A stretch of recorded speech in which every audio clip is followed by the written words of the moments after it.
এক রাজার হয়েছে চোখে সমস্যা। সেই রাজা ডাক্তারের কাছে গেছে।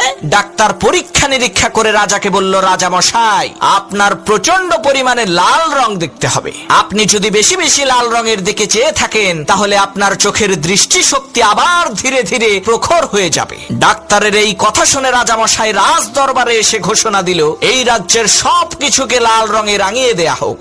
রাজার ঘোষণা অনুযায়ী রাজমহল সহ রাজমহলের সমস্ত ফার্নিচার এবং আসবাবপত্রের রং লাল করে ফেলা হলো। কিছুদিন পর সত্যি সত্যি রাজার চোখ ভালো হয়ে গেল। এ কারণে রাজা খুশি হয়ে সেই ডাক্তারকে রাজমহলে আমন্ত্রণ করলো। রাজমহলে ঢুকে ডাক্তার বলল, মাশাআল্লাহ, এ রাজমহলের সবকিছু লাল কেন? তখন রাজা বলল, ডাক্তার সাহেব, লাল রং দেখলেই তো আমার চোখের জ্যোতি বৃদ্ধি পায়। তখন ডাক্তার বলল, রাজা মশাই, আপনি এই মহলের সবকিছুর রং লাল না করে যদি চোখে একটা লাল চশমা পড়তেন তাহলেই তো দুনিয়ার সবকিছুর রং আপনার কাছে লাল হয়ে যেত। এত ঝামেলা করার